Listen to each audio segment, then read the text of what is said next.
Ladies and gentlemen, let us all rise for the arrival of the Honorable Senate President and the Senators of the Republic of the Philippines.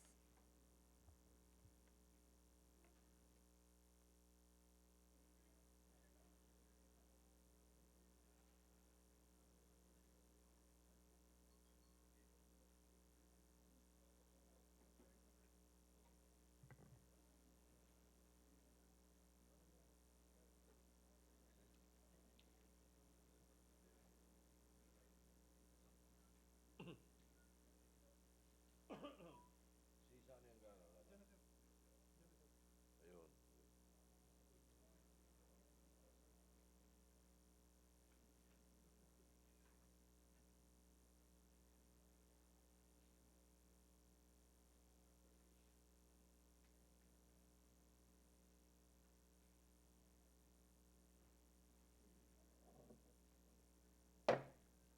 The 25th session of the Senate in the first regular session of the 18th Congress is hereby called to order.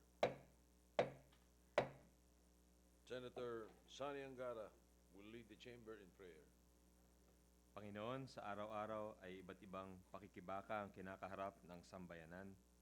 Marami, lalo na ang mga kababayan nating salat sa buhay, ay pinanghihinaan ng kalooban.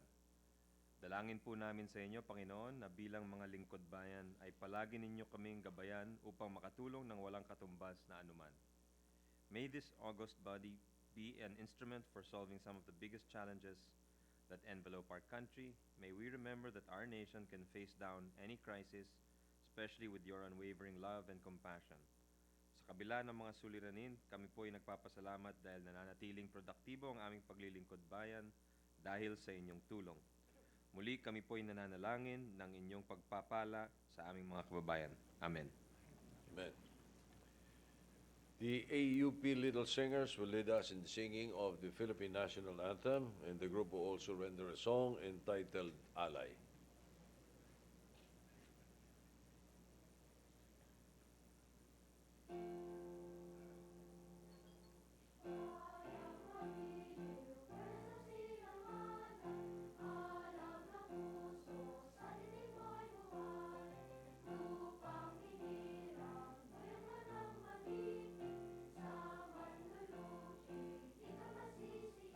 Sa dagat at bundok, sa simoy at sa langit kung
The Secretary will please call the roll.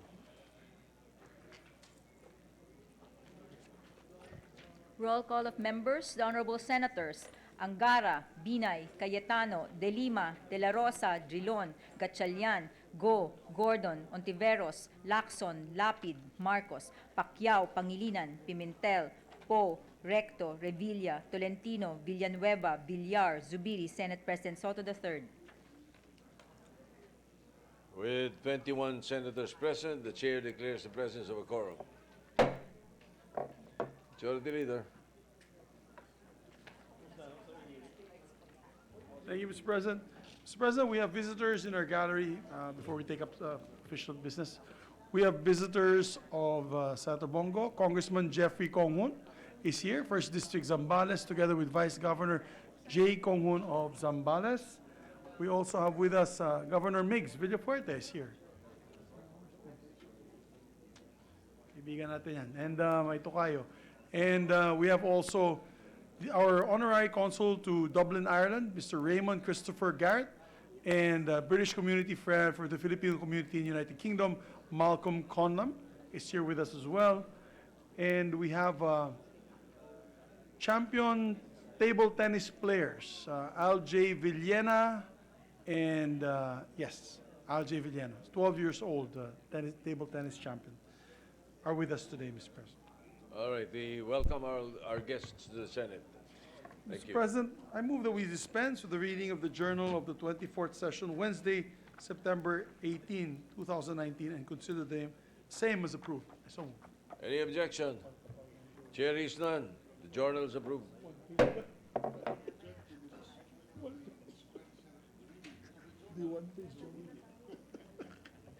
Mr. President, before we take up the postponement of the 2020 barangay elections and Sangguniang Kabataan elections, I move that we proceed with the reference of business. Then we take up The the matter. Secretary will proceed with the reference of business.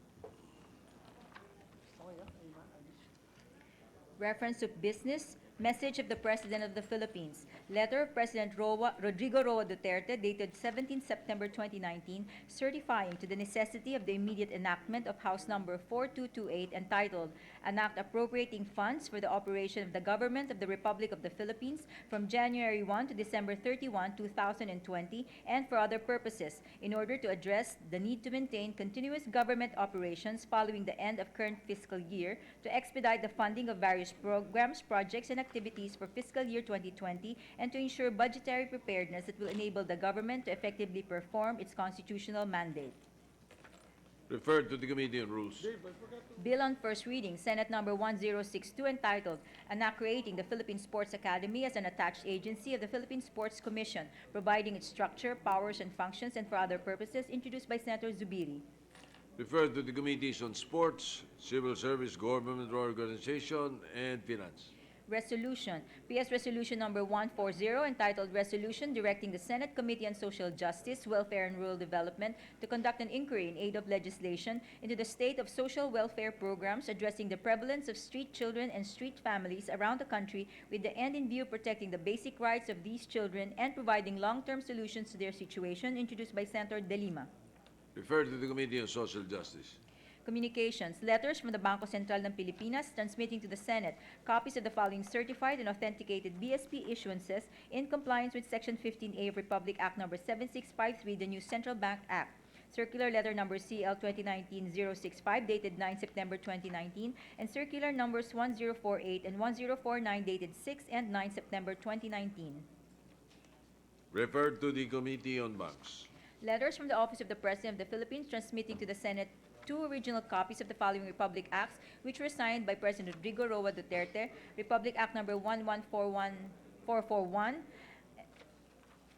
entitled An Act Increasing the Bed Capacity of Corazon Locsin Montelibiano Memorial Regional Hospital in the city of Bacolod, province of Negros Occidental; Republic Act Number 11454, entitled An Act Authorizing the Sale of Certain Parcels of Land in Barangay Cruz Naligas, Quezon City by the University of the Philippines to the Quezon City Government; Republic Act Number 11455, An Act creating two additional branches of the Regional Trial Court in the province of Sultan Kudarat, one each to be stationed in the municipality of Isulan and Tacurong City; Republic Act Number 11456, an act creating an additional branch of regional trial court in the 3rd District of Zamboanga del Norte to be stationed in the municipality of Liloy. And Republic Act Number 11457, an act creating the Davao International Airport Authority, transferring existing assets of Francisco Bangoy International Airport to the authority, vesting the authority with power to administer and operate the Francis Bangoy International Airport and appropriating funds therefore. To the archives. We have additional reference of business. Additional reference of business, bills on first reading, Senate Number 1063, entitled An Act Establishing a Framework for Film and Television Tourism in the Philippines, creating an interagency committee on film and television tourism and for other purposes, introduced by Senator Lapid. To the Committees on Public Information, Tourism, Ways and Means, and Finance. Senate Number 1064, an act providing for a Bill of Rights of commuters, promoting safe and accessible public transportation, appropriating funds therefore and for other purposes, introduced by Senator Pacquiao. To the Committees on Public Services, Public Works, and Finance. Senate Number 1065, an act accelerating public sector investments in local infrastructure, establishing for the purpose the local Build program, providing funds therefore and for other purposes, introduced by Senator Recto.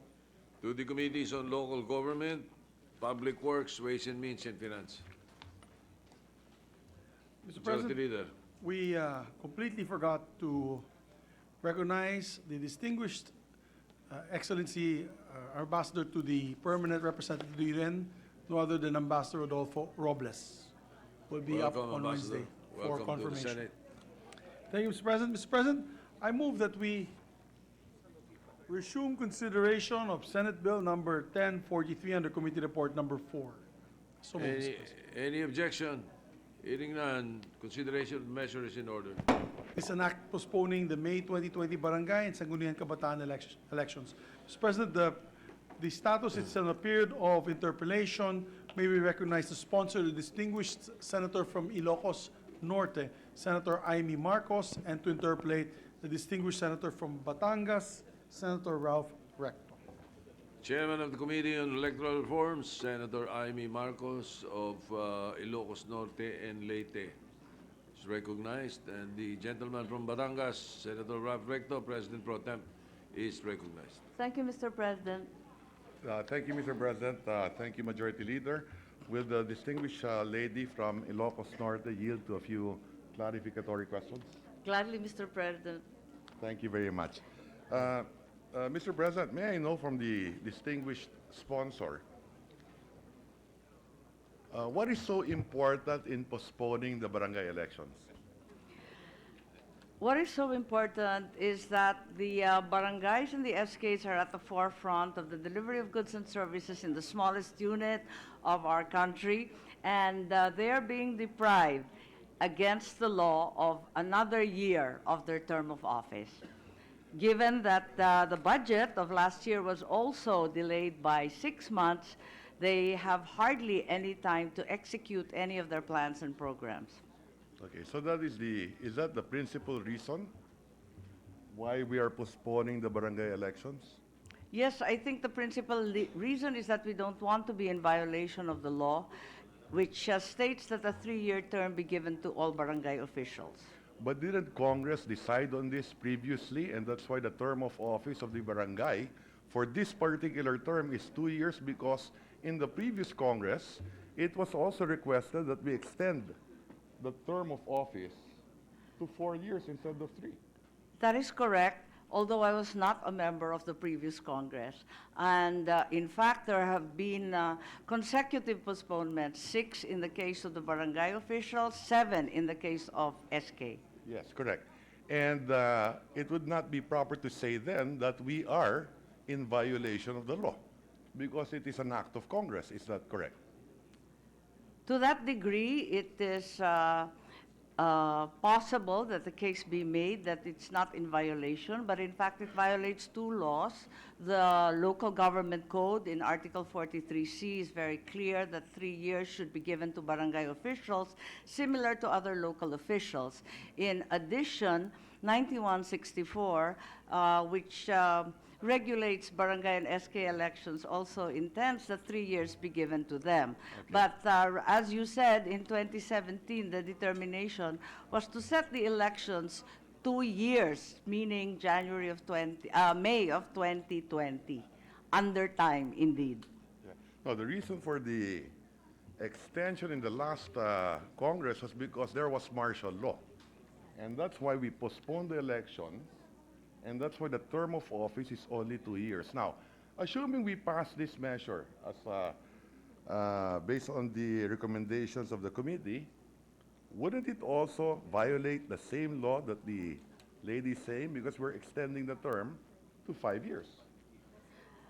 No, I think the Constitution does not actually provide for a term for barangay officials. It's up to, as you said, the Congress to determine the said term. I suppose that an extension of term is more a custom at this point, where we've had subsequent and consecutive postponements of these elections. So it is good for us to extend it to 5, but it doesn't violate the law. If it were 5 years, if it is less than 3, it violates the law. Is that correct? Mr. President, the recommendation is that we finally put a stop to these constant changes, make it predictable and reliable, establishing barangay and SK elections 1 year after national elections in the future, in all subsequent cases. Okay. We will get to that later, Mr. President. Yes. Mr. President, with the permission of Senator Ralph, I Yes, just want to with the manifest. permission of the two senators on the floor, the minority leader is I recognized. just want to manifest that Congress cannot violate a law by amending the law. We can only violate a constitution if the proposed measure that you are voting upon or approving is contrary to the constitution. If it is an existing law, regardless what that law is, it is within the plenary powers of Congress to amend that law. And to enact a law different from what is existing is not in violation of the law. Thank you very much, Mr. President. That is my Yes. position, Mr. President. Yes, and thank that's you, why Mr. President. The I did ask minority the leader questions, is yeah. right, that in fact, we cannot be held in violation of the law, but 2 laws actually stipulate the 3-year term. Correct. And that is the position of this representation as well, Mr. President, as enunciated by the minority leader, that we are not in violation of the law. Nevertheless, the important issue is this, Mr. President.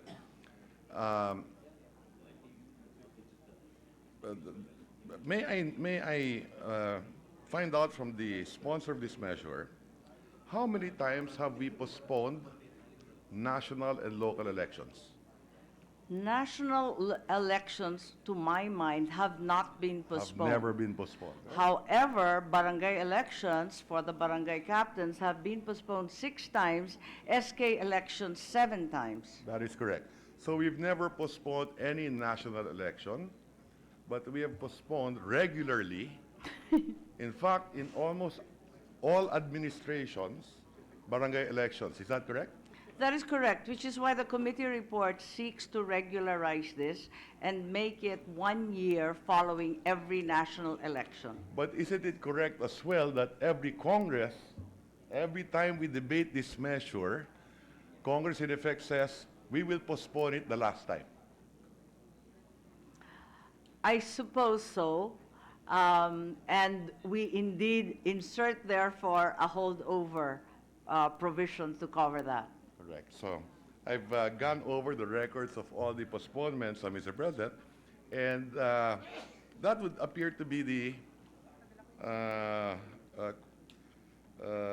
in every Congress, every time we postpone the election, everyone says this will be the last time. In fact, in the 17th Congress, the first bill of the 17th Congress was also postponing the elections.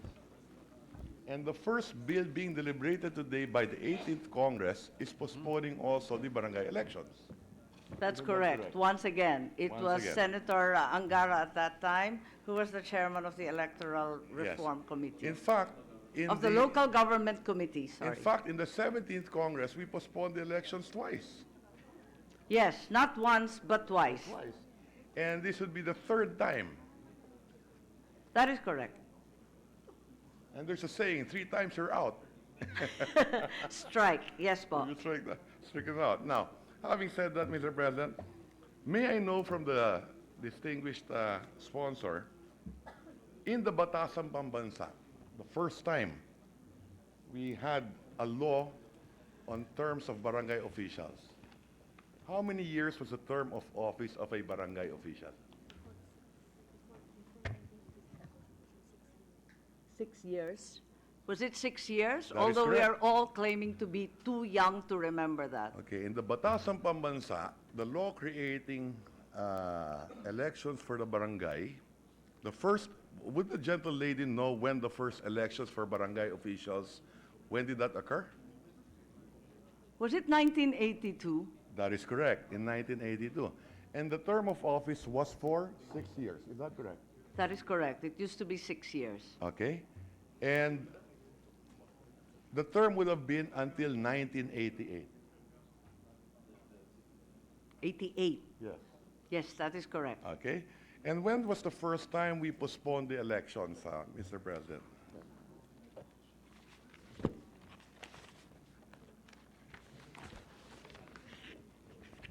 The barangay elections Yes. following that.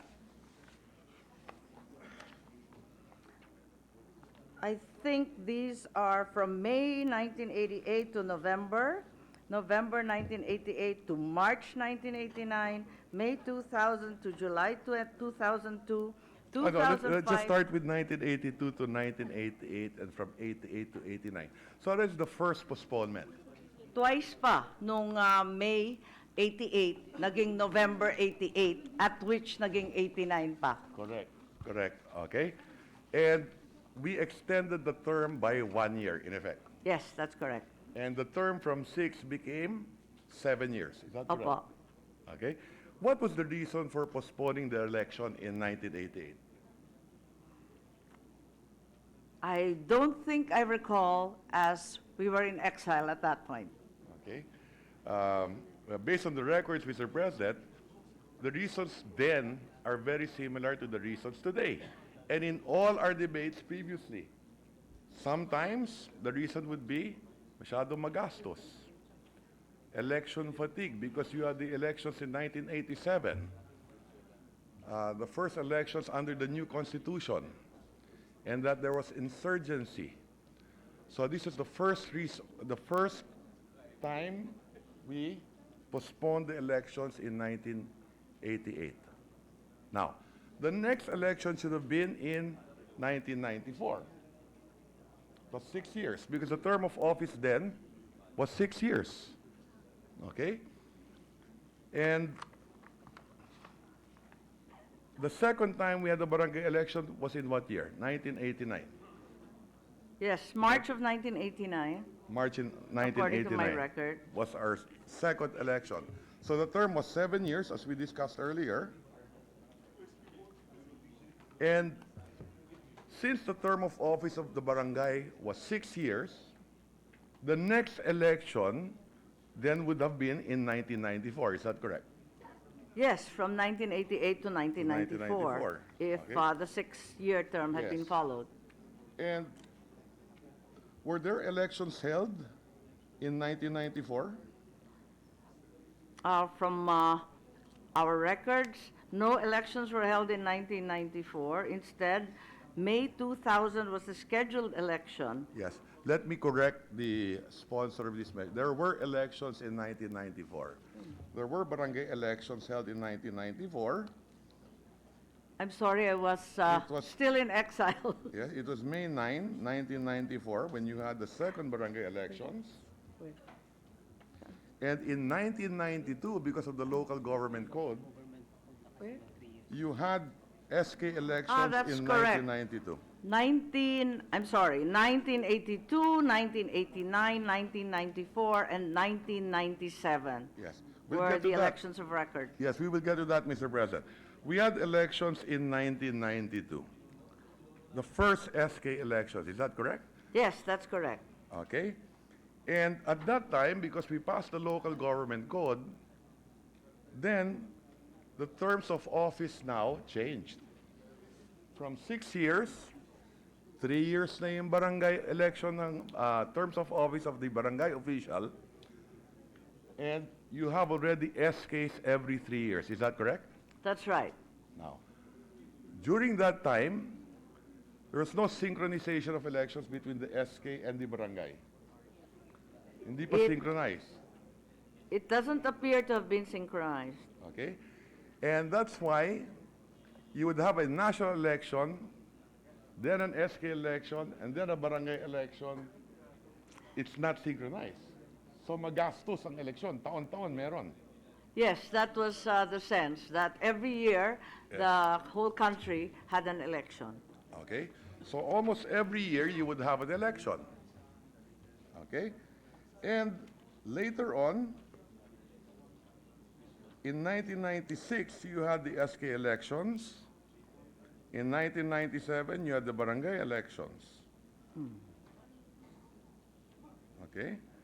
And then you had the first synchronized election in 2002. And that's why you had postponements again to have a synchronized election. So the first term was 7 years. 6-year yung term, na-extend by 1, naging 7. Naging 7.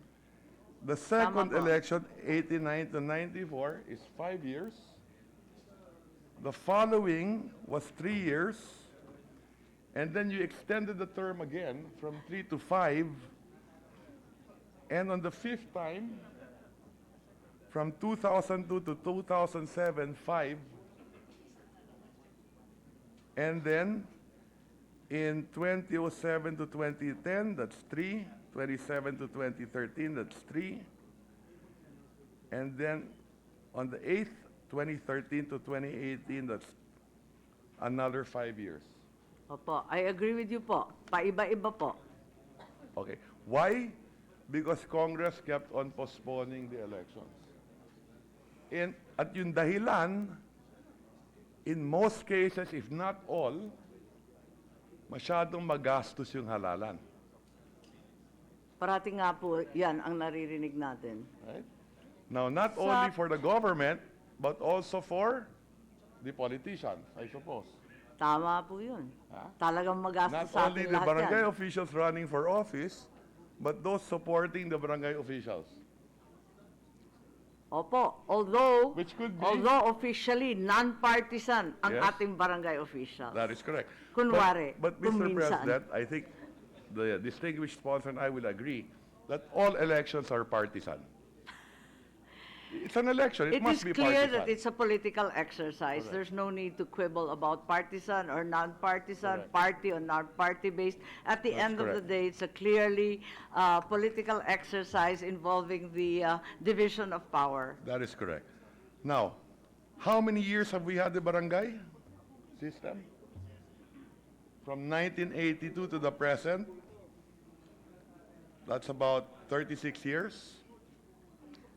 That is correct. If we count even previous to that, we had the Kabataan Barangay and the previous barrios Yes. and barangays. But I'm just starting from 1982. And having said that, then the average term of the barangay Has would be more than 3 years, more than 4 years, almost close to 5 years. That's correct. If we average it out, that would be the Average number. it out, right? Okay. Now, in all these postponements, there must have been a cost to government. Because there's always preparations being undertaken, That is right. and there's always a cost. I think the cost was very, very evident in the last postponement when it was so close That to is the correct. actual date. We are more fortunate this time because we are trying to do it a little bit earlier. The costs that have been expended so far are part of the regular budget of the COMELEC in terms of the training, where they've spent roughly 14.2 million. And I believe for the satellite registration, another 13 million. All part of their regular So, GAA as appropriation. of today, how much have we spent, has COMELEC spent for the barangay and SK elections next year? That would make a total of 27 million point two. But this is well within their regular MOOE and not a special item for elections. They were hoping, however, that their earmarked savings of 1 billion would be allocated to early procurement for the ballots, the carbonless paper, and so on. Okay, so, but there is a cost, There is always a cost to every Always a cost, exercise, as you well know, po. okay? And every time we postpone, there is a cost as well, That is correct. okay? Would the sponsor know what the costs were from the beginning? How much have we wasted since 88, 94, 97, every time?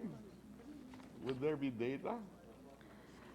I think right now the only data that we have is the cost of the actual election. Okay, I'm 30K. sure some I will not- fraction of yeah. that would be Yes, I will not- expended in the postponement. Yes, I will not press the point, Mr. President, but the point here is, every time we postpone, there is a cost. Okay, now, and under this committee report, the term today of the barangay official is, because of the previous law, is 2 years, is that correct? That's correct, yes. Okay. That's 2018 to 2020. Okay, and under this committee report, we are extending their term by how many years?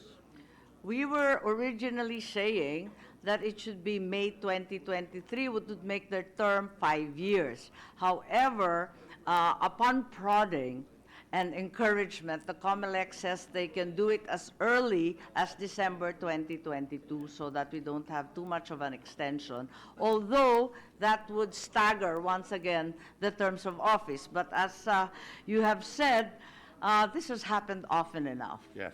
Now, the question is, the term of office today is 2 years. That's correct. Okay? And under the committee report, what is the proposal holdover? How many years is the holdover? The holdover we're proposing was originally up to May 2023. Which is 3 years. 3 years, another 2 So plus the 3. holdover is longer than the actual term of office, Under 2017, that is right. right? Okay? Now, in previous extensions, has the holdover been longer than the term of office? I believe so, because there was a point at which it was 7 years. The term then Was was 6 years. Was So 6 there's years. only 1 year added. I see. So what has been discussed is how soon can the COMELEC have it, because we are all uncomfortable about extending it so lengthily. So originally, Senator Bongo and Senator Binay had proposed that October 2022 should be the full extent of the postponement. But given that there is an election, a national one in May 2022, the COMELEC asked us to give them at least 4.5 to 5 months to print the ballots, thereafter verify and distribute them, which would bring us at the earliest date around December 10 of 2022. December.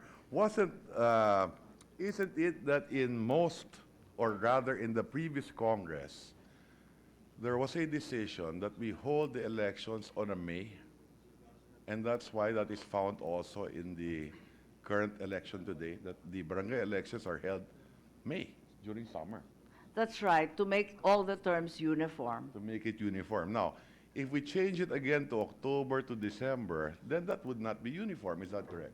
That is correct. So it's always better to leave it on May.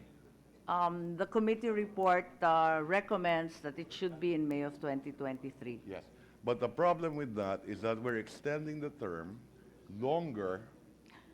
The holdover will be longer than the term of office of the barangay official. Ang haba-haba na nga Sobrang po. haba, no? Ang swerte na nga nila. Okay. Jackpot na rin yung Yes, mga yes. federation And na I wanted to get to that ex-officio. point, Mr. President. Whenever we postpone barangay elections, who benefits, Mr. President?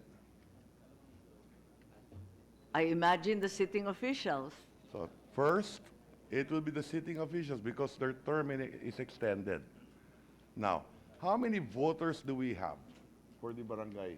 For the barangay elections, we are considering that perhaps 84 million All told? That or perhaps even more. That's between the barangay big? And the SK? and the SK. Okay. And how many barangay officials will benefit from the extension? There are 672,448 positions up for grabs. Okay? And how many voters are we talking about that are potentially disenfranchised? In theory, the ideal would be that nobody is disenfranchised. Correct. Unfortunately, during the synchronized election of 2010, No. 2 million were actually disenfranchised. Okay. Now, if we're talking about extending the term of office of barangay officials, and there are how many voters? 84 million? Barangay Somewhere officials? there, probably more, Okay. because those are the old figures. Probably more. Okay. They would not have the opportunity to vote next year. Is that correct?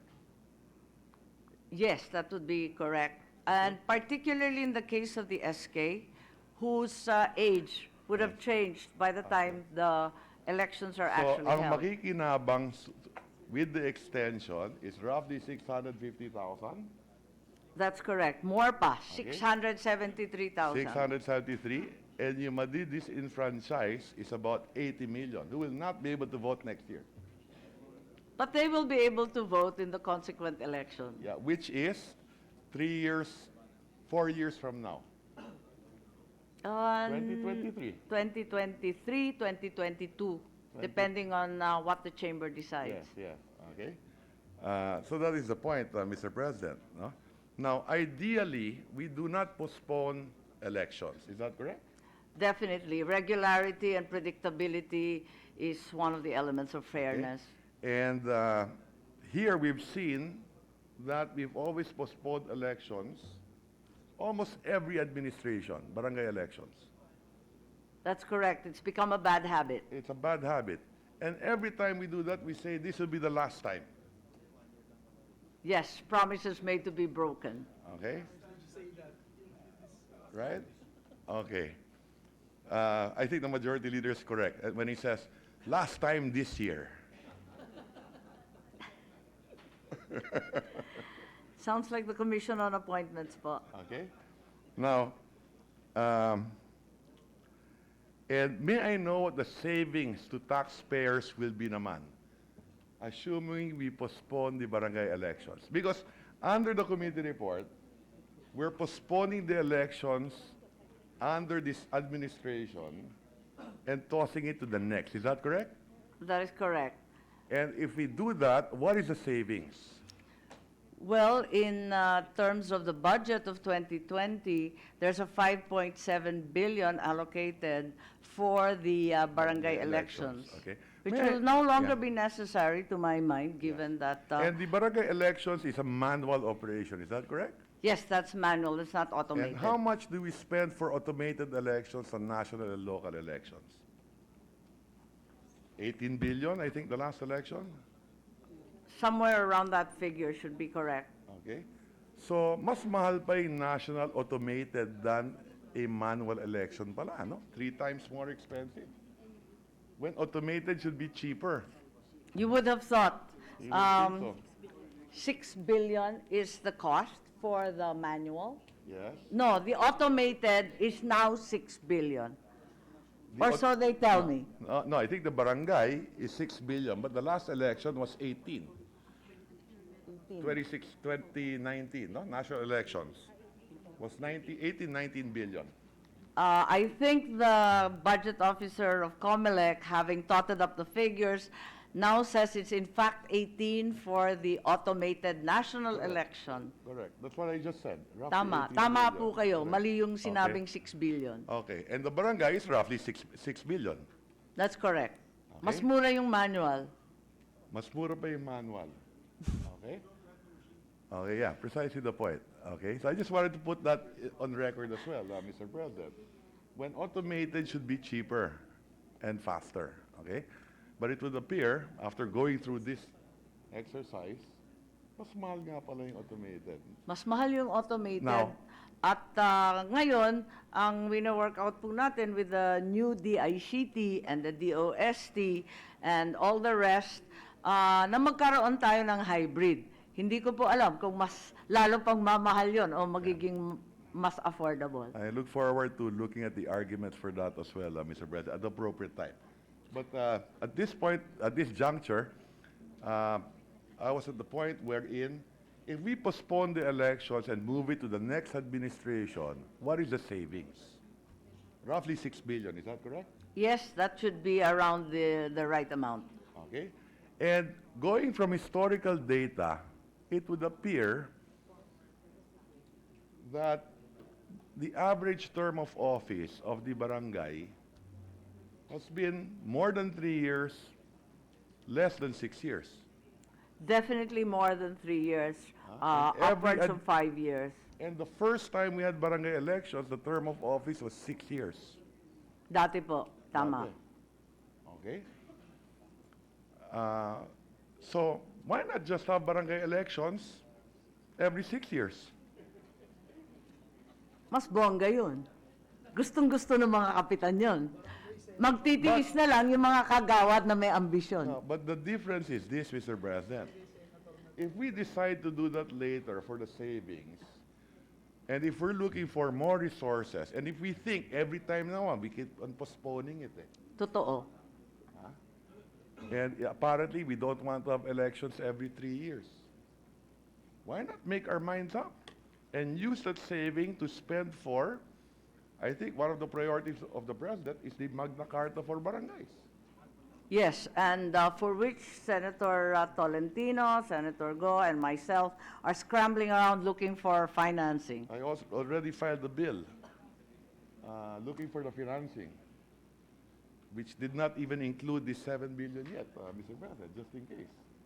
Now, so there is Matutuwa an yung available- kapitan kapag naging barangay senator na sila, hindi na barangay kapitan. 6-year Pag term 6 rin. years na Pareho sila. ng presidente. Which incidentally, whether it's the president or the barangay captain, we're all casuals. True? We have a 6-year term. Di ba? Correct? Okay. Now, the difference is that today, isn't it that the barangay officials have a contract with the people? Meaning to say, their term of office is 2 years. 3 years. No, today Today, Today? as of 2017, Yes. tama po. is only 2 because we extended it. Yung 3 ginawang 4, kaya yung natitirang 3, naging 2. Tama po, Right? kaya lang, ang their pagkaintindi nila, contracts- 3 years talaga. Their contract with the voter is 2 years. Their contract today, when they were elected, maliwanag yung batas. Ayon sa batas, tama yun. Pero yung pagkaintindi nila at ng botante nila, 3 taon sila Pero maninilbihan. ayon sa batas, 2 years. Okay. Na? Okay, now, and just to enrich the record again, if the Kapitan had the third term already today, when was he elected? In 2010, di ba? Would have been his first term. Thereabouts. Okay? So that Kapitan would have had 13 years to finish 3 terms, That's about right. right? And those elected in 2013 would also have 13 years to finish 3 terms, when their contract was only 9, based on 3-year, 3-year, 3-year, 3-term limit, di ba? Jackpot po sila. Tama po kayo. Diba? Okay. So, and that is my point. All I'm saying is that why don't we decide Once and for all. once and for all, if we think that 3 years is the best, let's continue with the elections next year or postpone it by 1 year. And if the request is to have it after the national elections in 2022, then thereafter every 3.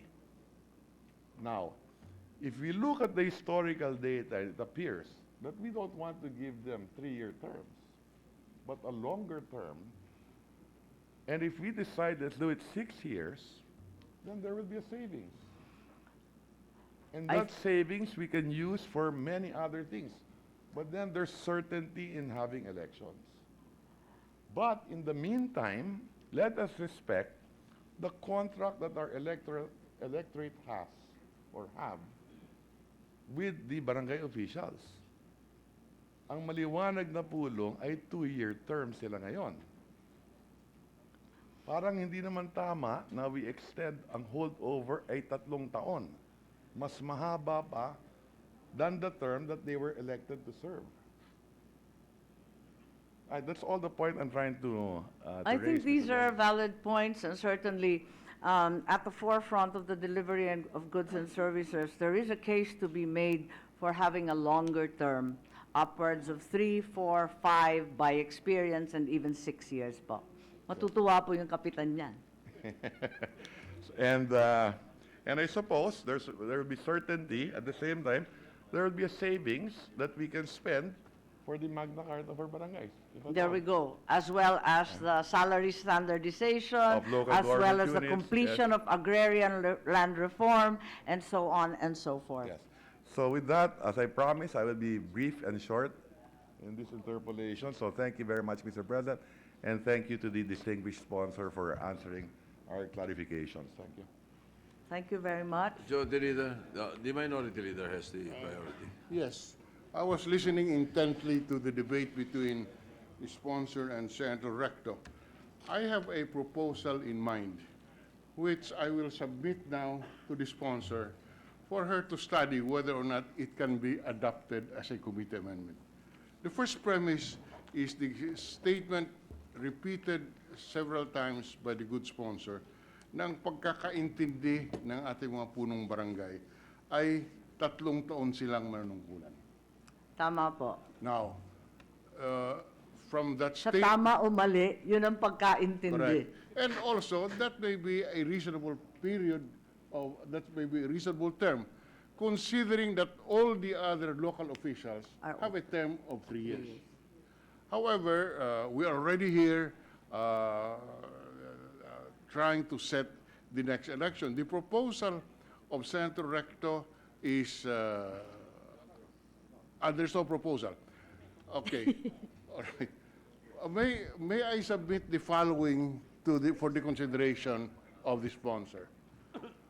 Let us set the election at least 3 years from the time they were first elected. Whether, and I underscore the word at least, it can be May of 2021, which is 3 years, or December of 2022, which is 3 years and whatever, more than 3 years. My proposal is this, Mr. President. May I suggest that to avoid all of these issues in the future, number one, that whatever date we set for the next election, we set a second date, and that is 3 years from that time. For example, if we say it is in December of 2022, the next election should be in December of 2025. Let us already put that in the law. And afterwards, we propose that, subject to legal study, we impose a qualified majority in order to postpone these elections, meaning that we require a 3/4 vote of the entire membership of the Senate before Congress can postpone the next election, so that we can have stability in these terms of office. Because as pointed out by the Senate President pro tempore, we keep on postponing the election. And in our wise judgment, we cannot be questioned because these are plenary powers. So if there is nothing unconstitutional about setting the 2 elections which will fix it at 3 years, then any change will require a qualified majority, as in 3/4 of all the members of the Senate. That is something that I am submitting to the committee for its consideration, and whether or not it is acceptable as a matter of policy, whether or not it is legally feasible under our Constitution. I think that system will provide stability. We'll set it at 3 years, and hindi na natin, pagdating ng panahon, naglalabi na naman, ipupostpone na naman natin. so that by having a qualified majority, if 3/4 or more would say yes, postpone, then that's a better judgment. But it should be a qualified majority, as in, for example, the ratification or give her consent to the ratification of a treaty that requires a qualified majority. Yes, thank you very much, Minority Leader, Senator Drilon. Certainly, to set the election in December 2022 would be acceptable by almost all the stakeholders. May 2021, they would prefer instead that it should be after the national elections. And as to the second point, that we establish a second date, the committee report, as you may have noticed, contains as its final paragraph a setting of the next elections 3 years, Yes. 1 year or less after the national election, to provide stability and Yes, predictability. all right. So, and that the next election and the subsequent elections should be every 3 years for the barangay officials. That is correct. And I am proposing that to amend this and to change the date of the election, we should have a qualified majority to amend it. I am in full agreement that this bad habit of constantly changing the dates and postponing needs to be stopped. However, I am unclear if it's constitutionally viable to limit the power of the next Congress. No, we are not removing from them the power. We are saying that to change it, more than a mere majority of the quorum should be able to change it. Anyway, we are submitting this for the consideration of the committee so that if in the judgment of the committee this is viable constitutionally and policy-wise, then we are, in its judgment, the committee may wish to adopt this subject to its consistency with the Constitution. Thank you very much, Senator Drilon, Mr. President. These are valid and important points that we will take into consideration. Senator Tolentino is recognized. Mr. President, I'm in favor of this committee report. In fact, I'm one of the co-sponsors, but to highlight again my quest to find answers to my to the continuing paradox of the ex officio officers, let me highlight 2 points. One, Mr. President, if, for instance, the ABC president of Badoc, Ilocos Norte, Barangay Captain Juan de la Cruz, is a barangay captain of Poblacion, Badoc, Ilocos Norte, and is also the ABC president. He is also an ex officio municipal councilor of Badoc. Am I correct, That's Mr. correct. President?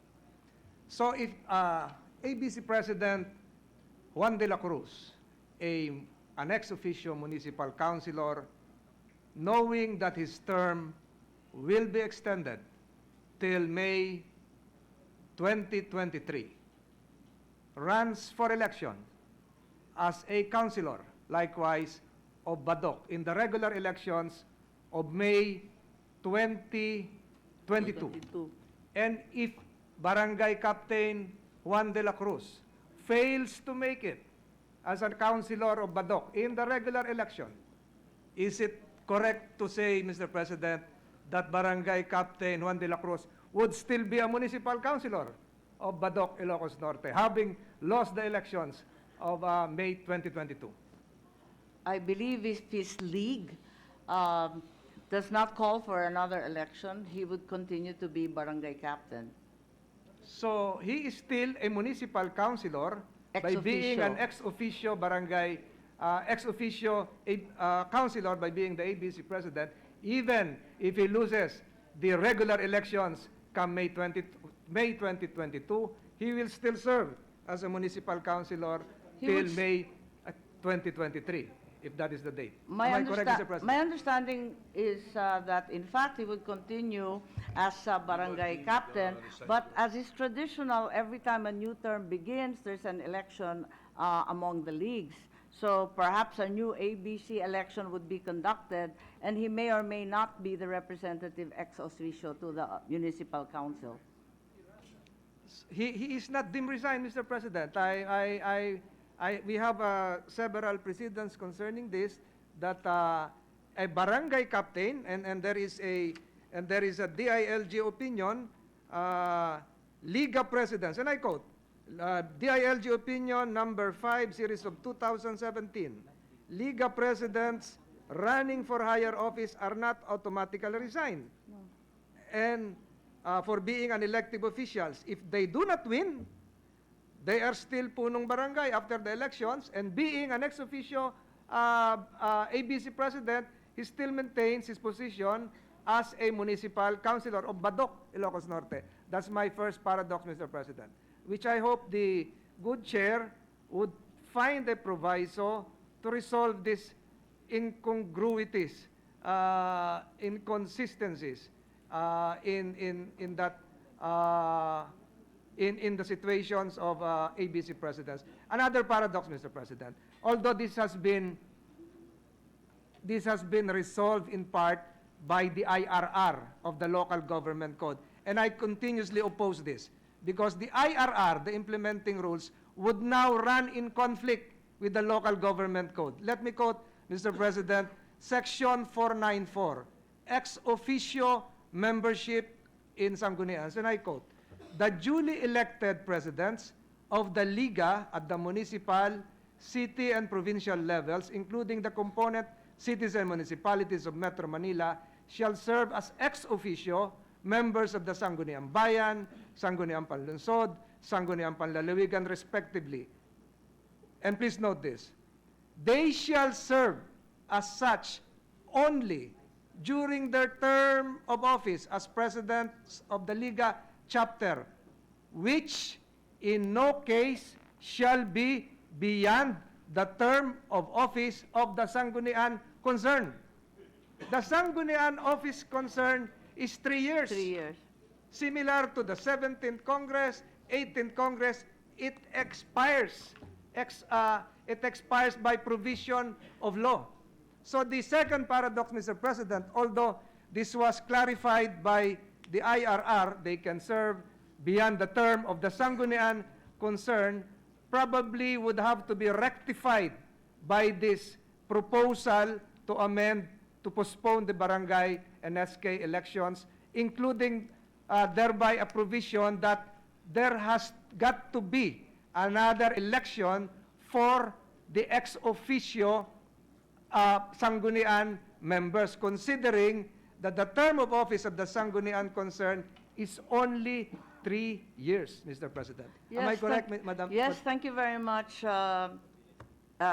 Chairman Tolentino, and certainly as chairman of the Local Government Committee, I will urge your help and support to change the IRR so that these incongruities are avoided. I have no further questions, Mr. President. I thank the good lady from Ilocos Norte. Thank you very much.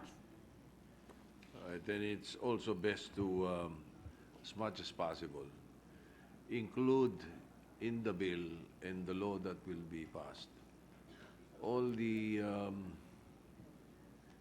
the different concerns and issues. Instead of relying on the IRR, we've had many problems already with the IRR. They are the second house. They changed the laws. And so, Senator Gatchalian. Yes, agree, Mr. President. Indeed, the IRR are unreliable and sometimes surprising. So we will consider amending to the best of our ability so that these concerns are contained in the law itself. Thank you. Thank you, Mr. President. I just have one question, Mr. President. In extending term of office of the barangay, pag magaling po yung barangay, the constituents will not complain. In fact, they will probably support the extension. Sigurado yun. Diba ho? Tama With yun. sponsor. If the barangay captain is not performing or is corrupt or is not doing anything to the benefit Or may ambisyosong kagawad. or may I think I want to focus on the performance of the barangay captain. For example, he's corrupt, no? He's underperforming or not performing. I want to ask the good sponsor, what are the mechanisms to discipline underperforming or corrupt barangays, Mr. President? I think that falls squarely under the DILG right now and the office of the mayor concerned. So the office of the mayor can investigate the barangay captains through the sanggunian.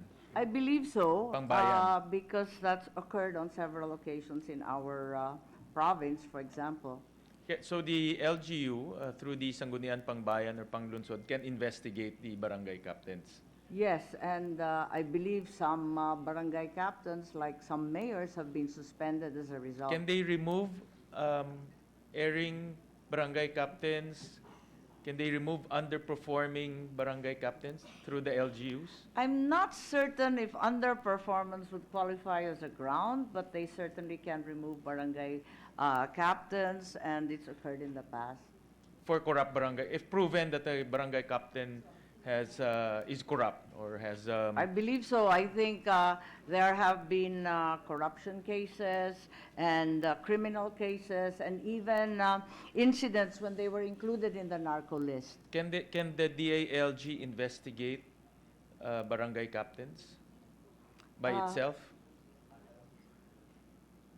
And to continue, can DILG remove an erring I think barangay with the captain? Duterte administration's institution of the hotlines, no one is immune from investigations, and all public officials can be reported and investigated accordingly, But can even they- by anonymous call. But can the DILG remove the barangay captain?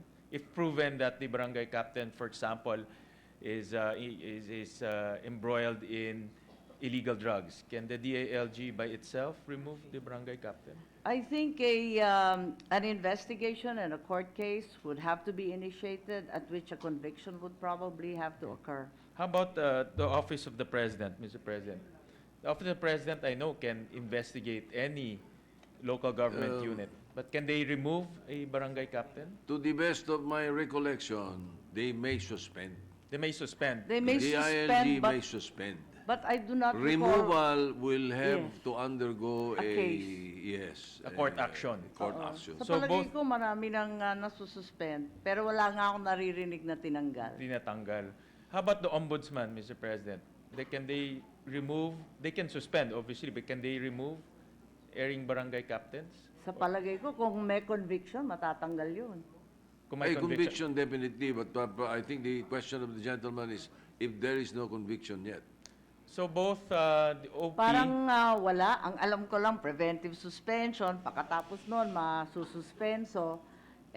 Pero yung tinanggal ng permanente, wala pa akong naririnig eh. so kailangan ng court action in all cases, Mr. Yun ang President. pagkaalam ko. Kasi maski nung inanunsyo yung narco list bago mag-eleksyon, sabi nila DILG will file the appropriate cases. Okay, so the LGUs also, do they need court action to remove? For example, it's through we identified 4 modes, no? The Office of the President, DILG, Ombudsman, and LGU. But can the LGU remove a corrupt barangay captain? In my experience, suspension, but removal, They also need to file a case. Is that how it? that's our general custom. So all 4 modes will lead to a filing of a case in order to remove a corrupt barangay captain. That is my understanding. But perhaps there are extraordinary circumstances when other things have happened. All right. I just want to spread into the records, Mr. President, the mechanisms available for our constituents to avail in cases of corrupt barangay captains. Given this long term. Correct. Kung ang tagal ho no? We're talking about maybe a possibility of 5 years. Again, no, if the barangay captain's performing, well and good. If it's Oo, walang problema kung pag underperforming, mababait lahat. corrupt pa, saan ho tatakbo ang taong bayan? No? And I just want to be very clear that the remedies are available to our constituents so that may tatakbuhan naman ho Ang sila. alam kong nangyayari sa karanasan natin, kapag nasuspenso, nagkasakit o nagkaproblema, talaga magte-take over yung first kagawad. Correct, but they have to be suspended. They are suspended, but sometimes it warrants removal. Kung talagang embroiled in for example, in the narco trading, in the illegal drugs trading, then it warrants removal. But what is the mechanism to remove, and gaano ho kahaba pa yung process to remove? Because that also, in our cases, in our experience, a court action might take a little bit more time. Yes po, unfortunately, justice talaga kung minsan itong mga kasong to. But as gleaned from the DILG's pronouncement before the elections, talaga naman na kailangan ng court action maski sa mayor, malamang ganun din para sa kapitan. Sa barangay captain. I just want to spread that into the records, Mr. President. Thank you very much for the answers, Mr. President. The Minority Leader again is recognized. Thank you, Senator Gatchalian.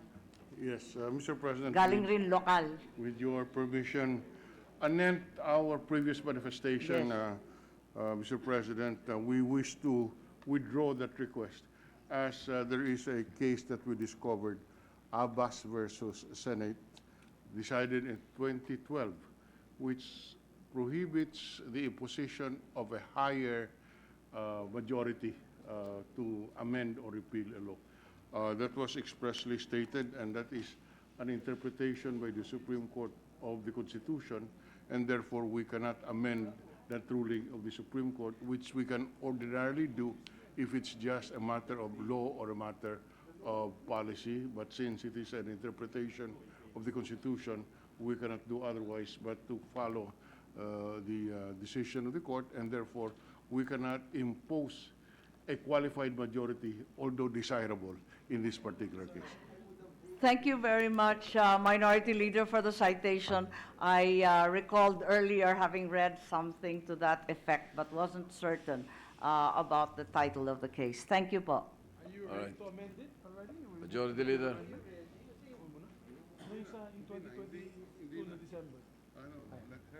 Yeah, thank you, Mr. President. If the chair and the sponsor is ready to, with her committee amendments, on the, we could close it today, Mr. President. Are we ready with the committee amendments? I think given the number of points raised, we will need a little time, perhaps until tomorrow, Okay. to finalize and tidy up the amendments and points discussed. Well said. Thank you, Mr. Majority President. Leader. With that, I move to, not close. I move to suspend consideration. Yes. Sorry, I was just thinking of something else. I move to suspend consideration of Senate Bill number 1043 under Committee Report number 4 till tomorrow, Mr. President. So allow the Alright. committee chair to come up with her committee amendments. Di pa. Are you not closing the period of interpellation yet? Oh, yes, Mr. President, I move to close.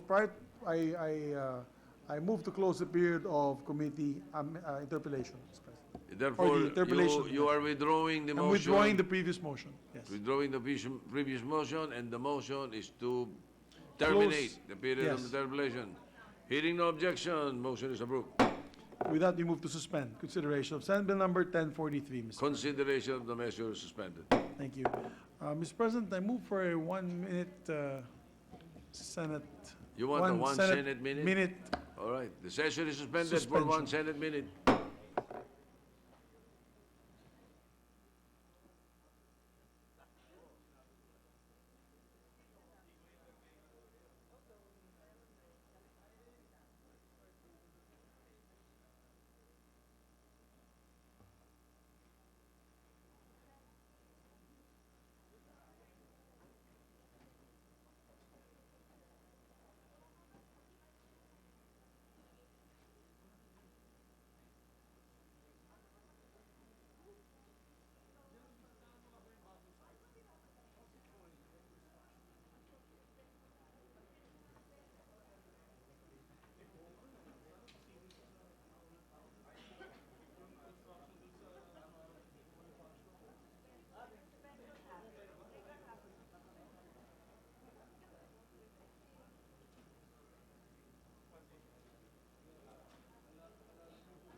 Session resumed. Majority Leader. Thank you, Mr. President. Mr. President, before we adjourn, with the consent of the body, I move that we refer Senate Bill number 65, this is Sustainable Cities and Communities Act, to the Committee on Sustainable Development Goals as secondary committee. It was primarily referred to the Committee on Housing and Urban Development. I so move, Mr. President. Any objection? Hearing none, motion is approved. Mr. President, to make way for some budget hearings, especially the Department of Justice, I move that we adjourn session until 3 o'clock in the afternoon, Tuesday, September 24, 2019. I so move. Any objection? Hearing none, the session is adjourned until 3 o'clock in the afternoon of Tuesday, September 24, 2019.